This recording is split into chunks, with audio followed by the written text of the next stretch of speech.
তুমি কি জানো একদিন একটি গাছ কেঁদেছিল?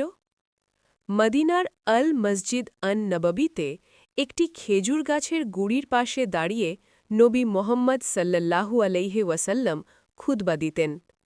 সাহাবীরা ভালোবেসে তার জন্য তৈরি করলেন একটি মিম্বার, যাতে সবাই তাকে আরও ভালোভাবে দেখতে পারে। কিন্তু যেদিন তিনি সেই মিম্বারে উঠলেন, হঠাৎ শোনা গেল এক অদ্ভুত শব্দ, একটি শিশুর মতো কান্না। সবাই অবাক হয়ে তাকিয়ে রইল।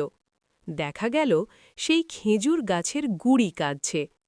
যার পাশে দাঁড়িয়ে প্রিয় নবী সাল্লাল্লাহু আলাইহি ওয়াসাল্লাম কথা বলতেন, তার বিচ্ছেদ সহ্য করতে পারেনি সে।